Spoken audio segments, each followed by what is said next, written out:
Okay, welcome back to my channel here.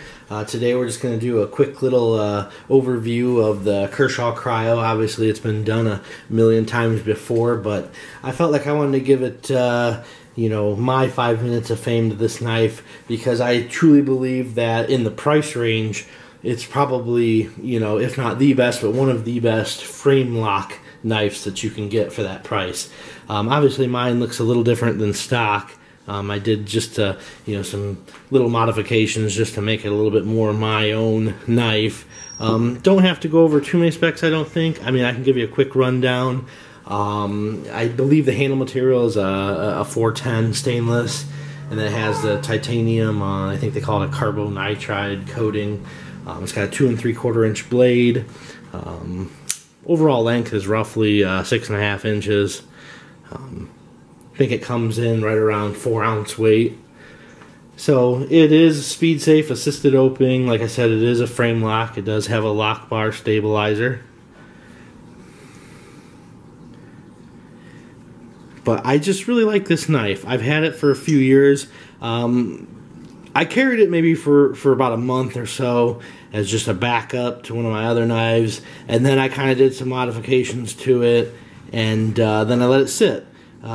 Doesn't mean it's a bad knife or anything. I just have lots of knives to carry, and I tend to kind of forget about it.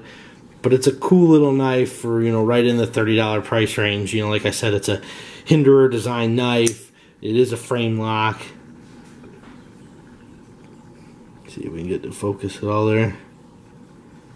Model number 1555 Ti. Obviously it's made in China. It's Kershaw's budget line. Now what I did with it was I went ahead and on this side I went ahead and sanded down the finish. Then I took the sander and I used kind of a technique that I worked on. That's where you take a hot oil and you kind of work the hot oil into the metal. It's kind of like a bluing, but then you kind of go ahead and wipe off or resand down. You get it to where you like the finish, that's left. And then I went ahead and took a Dremel and just some the sanding drums and progressively worked up to not a polished or a mirror or nothing like that, but I wanted to go ahead and do the bevels and give a look that the holes are countersunk. Just aesthetics, There's a lot of glare in here, but I think it came out pretty good.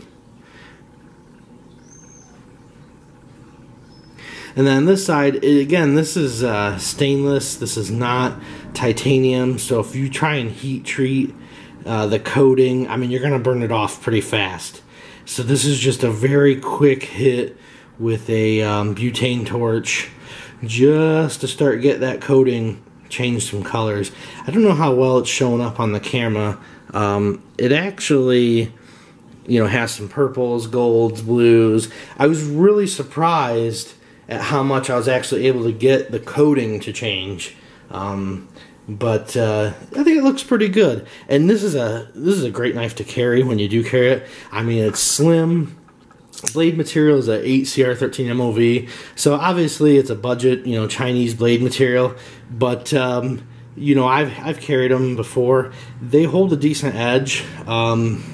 They don't hold it for a long time, but they do hold a decent edge. If you're using it for light cutting tasks, I mean, you shouldn't have to be like sharpening it every week or nothing like that.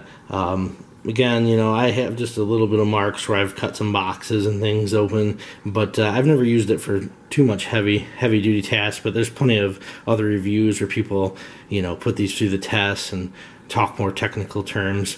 But again, I just wanted to kind of show off, for 30 bucks and about an hour's worth of work, you got yourself kind of a cool little custom, Kershaw Cryo. Cool looking knife. If you haven't got one, even if you're into mid-tech or higher knives, I mean, there's nothing wrong with going out and appreciating, something in this price point. There's a lot of good knives in that price range. So, yeah, all right, thanks, guys. See you later.